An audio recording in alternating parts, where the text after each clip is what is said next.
Have you ever opened your refrigerator, looked at last night's leftovers, and thought, "I'll just heat this up for dinner"? Most of us have. It feels responsible. It saves money. It reduces food waste. And for many families, especially after retirement, it's simply part of everyday life. But what if one of the healthiest habits you believe you're practicing is quietly working against your long-term health? What if the problem isn't the food itself, but what happens to certain foods after they've been cooked, stored, and heated again? Today, we're going to uncover 5 common foods that deserve extra caution when reheated. Not because leftovers are automatically dangerous, but because under the wrong conditions, some foods can undergo chemical or bacterial changes that may increase inflammation, expose you to harmful compounds, or place unnecessary stress on your digestive system. And if you're over 50, those risks become even more important. As we age, our bodies become less efficient at repairing damaged cells. Our immune system slows down. Chronic inflammation becomes more common. Organs that worked silently for decades begin to lose some of their resilience. One of those organs is your pancreas.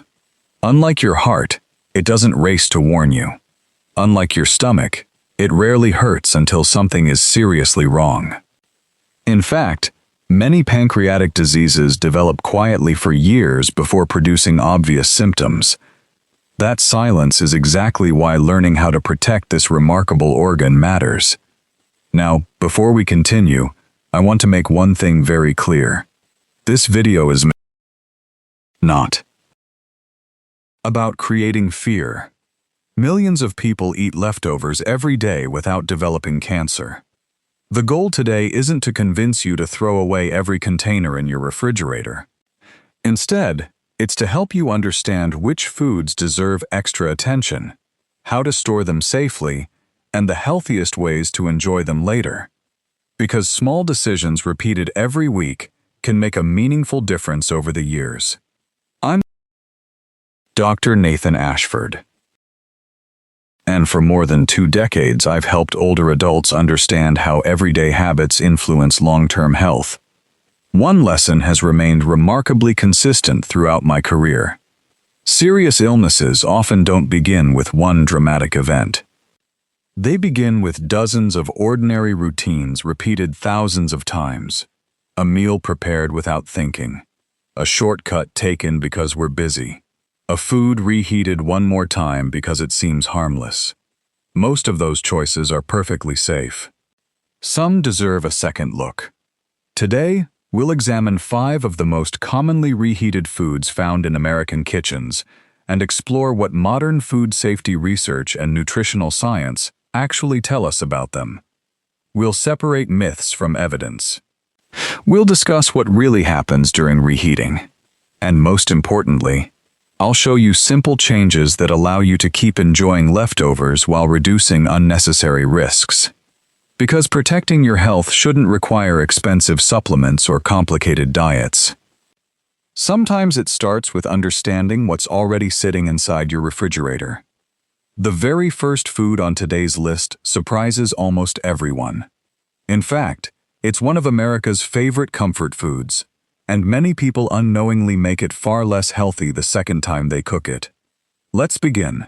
Let's begin with one of the most common leftovers in American homes. French fries, fried chicken, fried fish, onion rings, even that crispy piece of breaded pork sitting in a container from last night's dinner. Almost everyone has done it. You finish your meal, save the leftovers, and promise yourself you'll enjoy them the next day. When lunchtime arrives, you pop them into the microwave, or perhaps even worse, you pour a little fresh oil into a skillet and fry them again until they're crispy. It seems harmless. After all, you're simply warming up food that's already been cooked. But chemically, something very different is happening. To understand why, we first need to look at the oil itself. Most fried foods are cooked in vegetable oils such as soybean, corn, sunflower, or canola oil. These oils contain large amounts of unsaturated fats. While perfectly suitable for normal cooking, Repeated exposure to high temperatures causes those fats to become unstable. Every time oil is heated, oxygen begins reacting with its fatty acids. Scientists call this process lipid oxidation. As oxidation progresses, the oil starts producing substances known as oxidation products, including aldehydes and lipid peroxides. You don't need to memorize those names. What's important is understanding what they do. These compounds increase oxidative stress throughout the body. Oxidative stress occurs when harmful molecules known as free radicals outnumber your body's natural antioxidant defenses. Think of it this way. Imagine leaving a metal tool outside in the rain. One storm won't destroy it. But after months and years, rust slowly weakens the metal until it no longer performs the way it once did. Oxidative stress behaves much the same way. It doesn't usually cause immediate illness. Instead, it quietly contributes to long-term wear and tear inside your cells. Now here's where reheating becomes especially important. The first time fried food is cooked, some oxidation naturally occurs. When that same food is cooled, stored overnight, and exposed to high heat again, oxidation continues. If fresh oil is added during reheating, even more oxidation products may form. The food may still smell delicious. It may still taste perfectly normal. But taste cannot tell you how much oxidation has occurred. Your senses simply aren't designed for that. For adults over 50, this matters even more. As we age, our natural antioxidant systems gradually become less efficient. Cells repair damage more slowly than they did decades earlier. That means repeated exposure to heavily oxidized foods may place greater strain on tissues already working harder to maintain normal function. One organ that deserves particular attention is the pancreas. The pancreas has two major jobs. First, it produces digestive enzymes that help break down proteins, fats, and carbohydrates. Second, it produces hormones like insulin that regulate blood sugar. To perform these tasks, pancreatic cells are constantly active. Like every hard-working organ, they function best in an environment with minimal chronic inflammation. Research suggests that long-term diets high in heavily processed and repeatedly heated fried foods may contribute to increased oxidative stress and systemic inflammation, two factors associated with poorer metabolic health.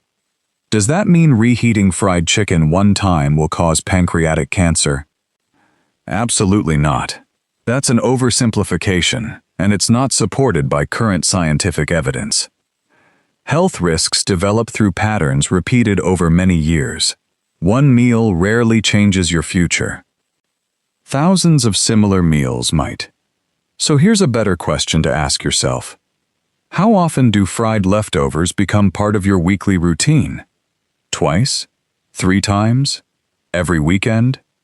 Small habits matter because they accumulate. Fortunately, protecting yourself doesn't mean giving up your favorite foods. It simply means reheating them more wisely. Instead of frying leftovers again in additional oil, use an oven or an air fryer. Dry heat helps restore crispness while avoiding another layer of oil oxidation. Better yet, prepare smaller portions when possible, so fewer fried foods need reheating in the first place. Another helpful tip is to avoid keeping fried leftovers for several days. The longer cooked oils sit exposed to air, even inside the refrigerator, the more oxidation continues, although much more slowly than during cooking. If you're saving fried foods, enjoy them within a day whenever possible. These may seem like small adjustments, but remember what we discussed earlier. Long-term health is rarely shaped by one dramatic decision. It's built from ordinary choices made over and over again. And the next food on our list surprises almost everyone. In fact, many people consider it one of the healthiest vegetables they can possibly eat. Ironically, Under certain storage and reheating conditions, that same vegetable deserves a little more caution than most people realize. Let's take a closer look. The second food on today's list surprises nearly everyone, because for years we've been told to eat more of it. Spinach, kale, Swiss chard, collard greens. These leafy vegetables are packed with nutrients your body needs as you grow older. They're excellent sources of vitamin K, folate, lutein, fiber, and powerful antioxidants that support everything from eye health to bone strength and cardiovascular function. So, why would they appear on a list like this? The answer is simple. The vegetables themselves aren't the problem. The concern lies in how they're stored and reheated. Imagine this. On Sunday evening, you prepare a large skillet of sautéed spinach with garlic and olive oil. You make enough for several meals because meal prepping saves time during the week. Monday arrives. You scoop some onto a plate and microwave it until it's steaming. Tuesday, you do the same thing again. By Wednesday, those same vegetables have been heated several times. Many people assume that if food smells fine and tastes normal, it's perfectly safe. Unfortunately, food chemistry isn't always something you can see or taste. Leafy greens naturally contain compounds called nitrates. That sounds alarming, but it shouldn't. Naturally occurring nitrates found in vegetables are considered safe and are actually part of a healthy diet. In fact, your body can convert some of these nitrates into nitric oxide, a molecule that helps relax blood vessels and supports healthy circulation. Fresh spinach is not your enemy. The concern begins after cooking.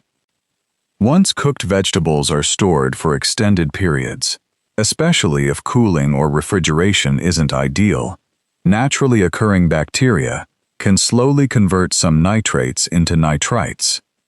When these foods are repeatedly exposed to high heat, additional chemical reactions may occur, particularly in the presence of proteins and certain amino acids. Under some conditions, these reactions may contribute to the formation of compounds known as nitrosamines. Scientists have studied nitrosamines for decades because some members of this chemical family have been associated with an increased cancer risk in laboratory and occupational studies. It's important to understand something here.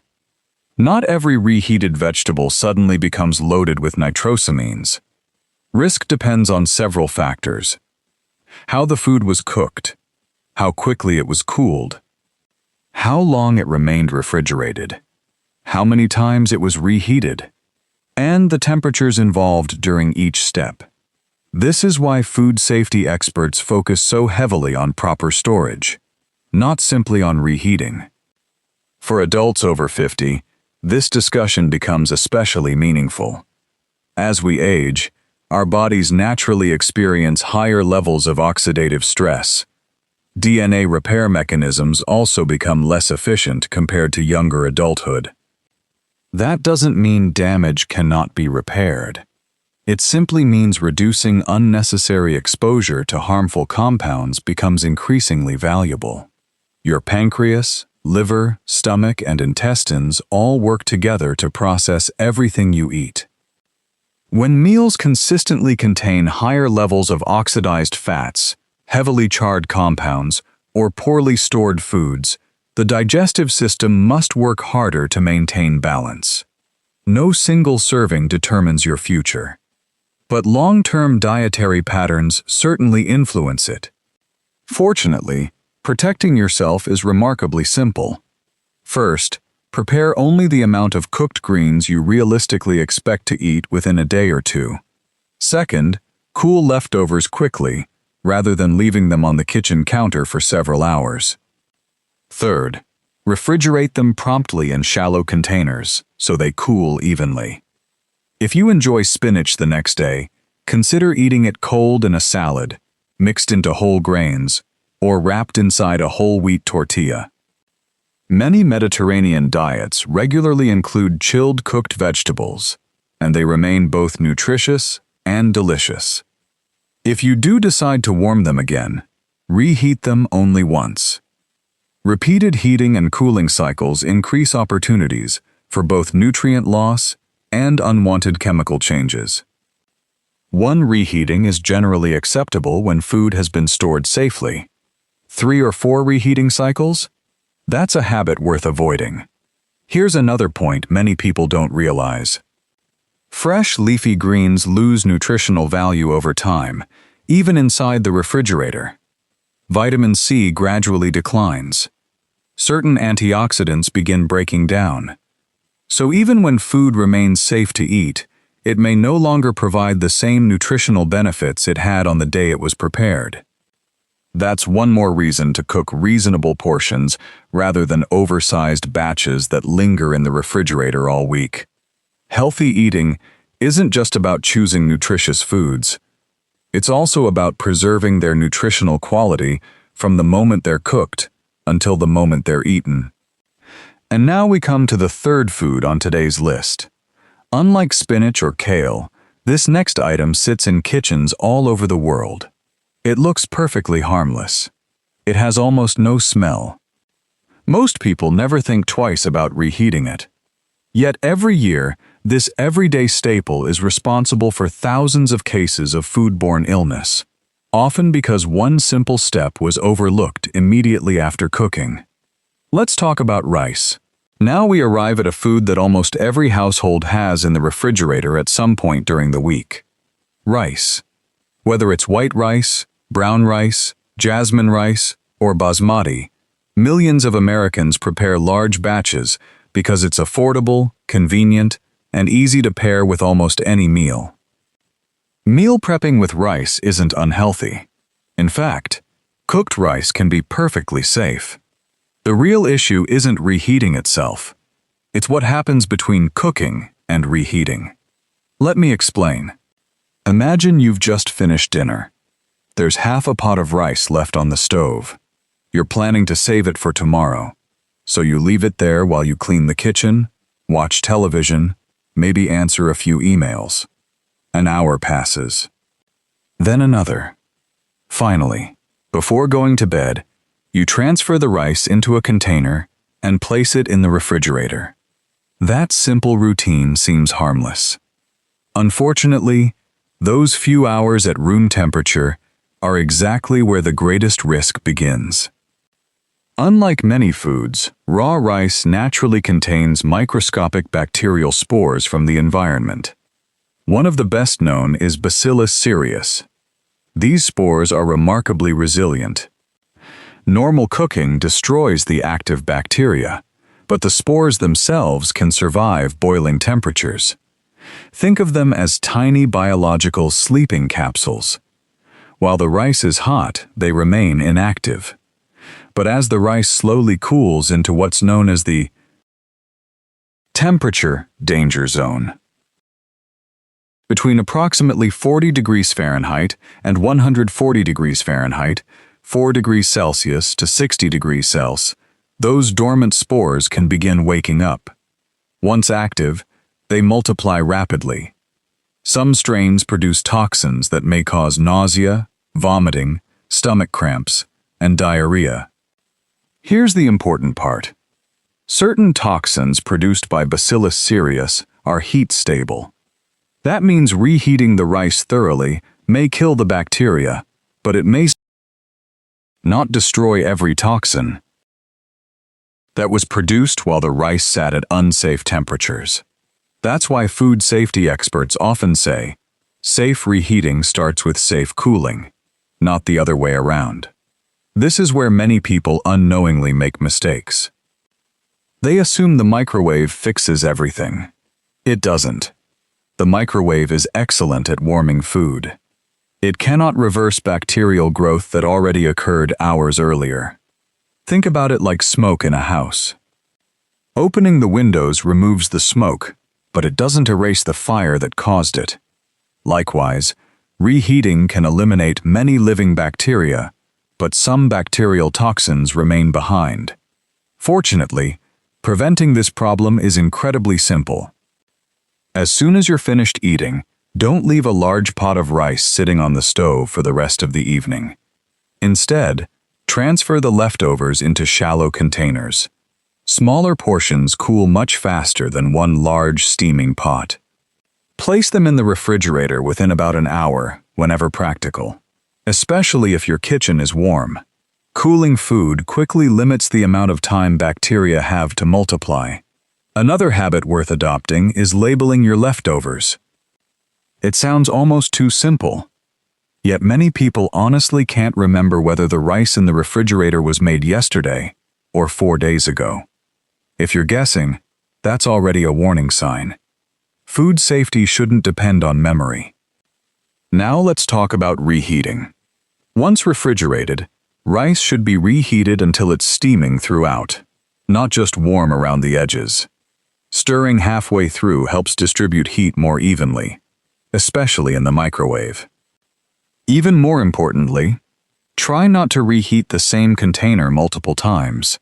Every cycle of warming, cooling, and storing gives surviving microorganisms another opportunity to multiply. Instead, remove only the portion you plan to eat. Leave the rest refrigerated. It's a small change, but it dramatically reduces unnecessary risk. Here's another interesting fact many people don't know. Cooling rice actually changes part of its starch into something called resistant starch. Unlike regular starch, resistant starch is digested more slowly. It may help support healthier blood sugar levels, improve satiety, and nourish beneficial gut bacteria. That's one reason dishes like chilled rice salads have become increasingly popular among nutrition professionals. If you enjoy cold rice in salads or grain bowls, you're not only avoiding repeated reheating, you may also preserve some of those metabolic benefits. For older adults, maintaining stable blood sugar is especially important. Your pancreas works every day to produce insulin, helping regulate glucose after every meal. Supporting healthy blood sugar through balanced meals, regular activity, and thoughtful food preparation reduces unnecessary strain on this remarkable organ. Again, this doesn't mean reheated rice is automatically dangerous. Millions of people safely reheat rice every day. The real danger comes from poor storage practices. Not from rice itself. Understanding that distinction empowers you to make smarter choices without unnecessary fear. And now we come to the fourth food on today's list. This one surprises families because they believe they're doing everything correctly. The chicken was fully cooked. It was refrigerated. It looked perfectly normal. Yet one common reheating mistake can leave parts of it at exactly the temperature bacteria love most. Let's see why poultry deserves a little extra attention. The fourth food on today's list is one that almost every American family eats every single week. Chicken. Whether it's grilled chicken breast, roasted thighs, rotisserie chicken from the grocery store, or last night's baked turkey after a family dinner, poultry is one of the healthiest protein choices you can make. It's high in protein, naturally low in saturated fat when prepared properly, rich in important nutrients like niacin, selenium, phosphorus, and vitamin B6. So why are we talking about it today? Because unlike many other leftovers, poultry has one unique challenge.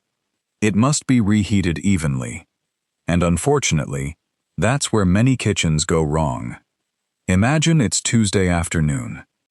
You open the refrigerator and grab a container holding 2 pieces of roasted chicken from dinner the night before. You place it in the microwave for 2 minutes. The outside feels hot. Steam is rising. Dinner is ready. Or is it? Here's something many people don't realize. Microwaves don't heat food from the outside in like a conventional oven. Instead, microwave energy causes water molecules inside the food to vibrate rapidly, generating heat throughout the food. While this sounds efficient, the heating isn't always uniform. Different parts of the chicken contain different amounts of water. The thicker breast meat heats differently than the thinner edges. Fatty areas warm differently than lean muscle. Dense portions absorb microwave energy differently than smaller pieces. The result is something food scientists call cold spots. These are small areas inside the food that never become hot enough to destroy harmful bacteria. From the outside, everything appears perfectly cooked. Inside, some sections may still be well below the recommended safe temperature. This matters because poultry has long been associated with bacteria such as Salmonella and Campylobacter. When chicken is cooked properly the first time, these bacteria are destroyed.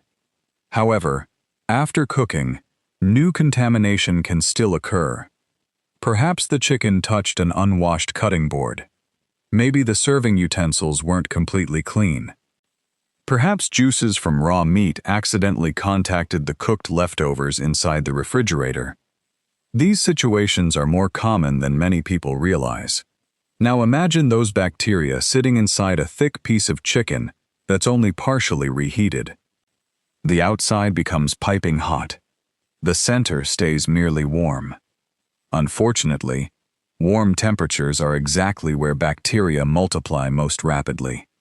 That's why the USDA recommends reheating leftovers to an internal temperature of 165 degrees Celsius, 74 degrees Celsius, before eating. Not because hotter always tastes better, because that temperature provides a reliable margin of safety. This becomes increasingly important as we age. Adults over 50 are generally more vulnerable to complications from foodborne illness than younger adults. As immune function gradually changes with age, recovering from bacterial infections can become more difficult. A stomach illness that sidelines a healthy 30-year-old for one day may lead to dehydration, hospitalization, or more serious complications in an older adult. And here's another point that's often overlooked. Not every case of foodborne illness causes dramatic vomiting or severe diarrhea. Sometimes symptoms are surprisingly mild. A little stomach discomfort, mild bloating, occasional cramping, loose stools that disappear within a day. People often dismiss these episodes as something I ate. Ironically, they're absolutely right. Repeated episodes of gastrointestinal irritation aren't something we should simply accept as normal. Your digestive tract is home to trillions of beneficial bacteria that help regulate immunity, digestion, and inflammation. Frequent disturbances, whether from poor food handling or repeated foodborne exposure, can disrupt this delicate balance. A healthier digestive system generally supports healthier overall metabolism, including the organs that work alongside it every day.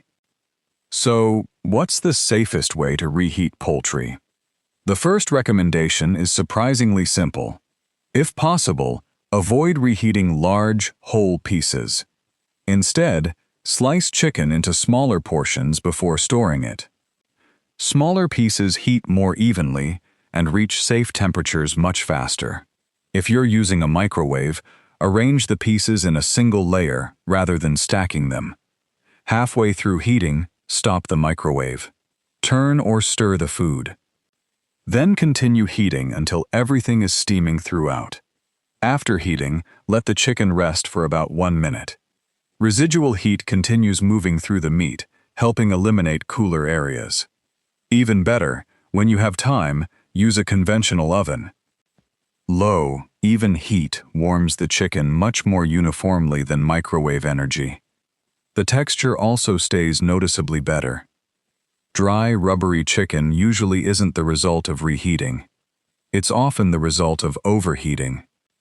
Gentle reheating protects both flavor and food safety. Another excellent option, especially during warmer months, is not reheating at all. Cold grilled chicken works beautifully in salads. Shredded rotisserie chicken pairs perfectly with whole grain wraps. Slices of roasted turkey make an excellent high-protein lunch. Sometimes the healthiest solution is simply enjoying leftovers exactly as they are. Remember, our goal isn't to fear leftovers. Leftovers save money. Reduce food waste. Support meal planning. The goal is to understand how to enjoy them safely. because when good food is handled correctly, it remains one of the most valuable tools for maintaining health after 50. Now we've reached the fifth and final food. And unlike everything we've discussed so far, this one presents two completely different nutritional changes after cooking and reheating. One affects the compounds formed on the surface. The other changes the very structure of the starch inside. Understanding this final food may completely change the way you prepare one of America's favorite side dishes. Let's talk about potatoes. We've reached the fifth and final food on today's list. And in many ways, it's the most misunderstood. Potatoes have developed an unfair reputation over the years. Some people avoid them completely because they're worried about carbohydrates. Others believe they're unhealthy simply because they're often served as French fries or potato chips. But the truth is much more balanced. A plain baked or boiled potato is actually a nutritious food. It's naturally rich in potassium, vitamin C, vitamin B6, and fiber, especially if you eat the skin. It contains no cholesterol and almost no fat on its own. The potato isn't the problem. What often changes its nutritional value is how it's cooked and how it's reheated. Let's imagine a familiar situation. Sunday evening, you roast a tray of potatoes until they're golden brown. Your family enjoys dinner, but plenty are left over. The next day, you heat them in a skillet with butter or oil until they're crispy again. They taste fantastic. The outside develops an irresistible crunch. But inside that crispy surface, two different changes are taking place. The first involves a compound called acrylamide. You may have heard this name before. Acrylamide forms naturally when starchy foods such as potatoes are cooked at high temperatures, particularly during frying, roasting, or baking above about 250 degrees Celsius in height, 120 degrees Celsius. It's created through what's known as the Maillard reaction, the same chemical process responsible for the delicious golden color and rich roasted flavor we all enjoy. In other words, the darker and crispier the surface becomes, the more acrylamide may be produced. Now here's something important. Acrylamide isn't unique to potatoes. It's also found in toasted bread, breakfast cereals, roasted coffee, cookies, crackers, and many baked foods. This isn't a reason to panic. It's a reason to understand moderation. Researchers continue studying acrylamide because high laboratory exposures have shown potential cancer risks in animals. Human evidence is less definitive, but many health organizations recommend minimizing unnecessary exposure whenever practical. Repeatedly heating potatoes until they become darker each time may increase the amount of acrylamide formed on their surface. That's one reason nutrition experts generally recommend avoiding repeatedly frying or heavily browning the same potatoes. But there's another change that receives far less attention. And surprisingly, this one can actually work in your favor if you understand it. When cooked potatoes cool in the refrigerator, part of their starch undergoes a natural transformation. Some of the digestible starch becomes resistant starch. Unlike ordinary starch, resistant starch isn't rapidly broken down in the small intestine. Instead, it travels farther into the digestive tract, where beneficial gut bacteria ferment it into compounds called short-chain fatty acids. These compounds help nourish the cells lining your colon and may support healthier metabolism. Resistant starch also slows digestion. That means a cooled potato often produces a gentler rise in blood sugar compared with the same potato served piping hot immediately after cooking. For adults over 50, especially those concerned about insulin resistance or type 2 diabetes, that's valuable information. Your pancreas releases insulin every time blood sugar rises after a meal. Meals that produce more gradual glucose responses generally require less dramatic insulin release. Over many years, supporting stable blood sugar becomes one of the best ways to protect overall metabolic health. However, When potatoes are reheated at very high temperatures, particularly by frying again, some of that resistant starch can be reduced. The potato gradually behaves more like freshly cooked starch once again. That doesn't suddenly make it unhealthy. It simply means you lose some of the metabolic advantages created during cooling. So what should you do? First, avoid frying already cooked potatoes for a second time whenever possible. If you'd like to warm leftovers, gentle reheating in the oven or microwave is generally preferable to pan frying them in additional oil. Second, don't feel obligated to eat every leftover potato hot. Cold potato salad made with olive oil, herbs, mustard, vinegar, and fresh vegetables can be both delicious and nutritionally beneficial. Many Mediterranean-style eating patterns include chilled potatoes for exactly this reason. Third, pay attention to color. Golden is generally preferable to dark brown. If parts of your potatoes become heavily charred or nearly black, trim away those areas before eating. Remember, good cooking isn't about chasing the darkest crust possible. It's about finding the balance between flavor and nutrition. As we've gone through today's 5 foods, you may have noticed something important. None of them are bad foods. Rice isn't dangerous. Spinach isn't dangerous.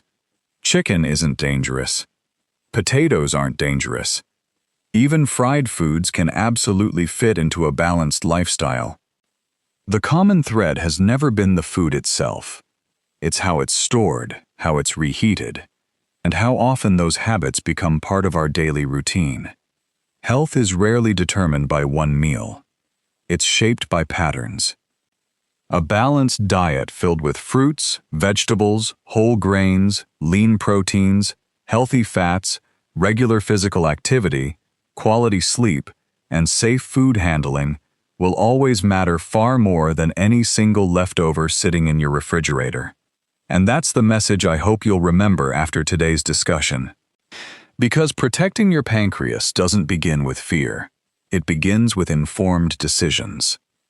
In just a moment, I'd like to leave you with 5 simple rules that can make every leftover meal safer, healthier, and easier to enjoy for years to come. Before we finish today, I'd like you to remember one very important message. This video was never about convincing you that leftovers are dangerous. In fact, leftovers can be one of the smartest habits in your kitchen. They save money. They reduce food waste. They make healthy eating easier on busy days. The goal isn't to stop eating leftovers. The goal is to handle them in a way that allows your body to benefit from the food you've prepared, without exposing yourself to unnecessary risks that are completely preventable. Let's quickly review the 5 foods we discussed today. First, fried foods. If you enjoy leftover fried chicken, fish, or French fries, avoid frying them a second time in fresh oil.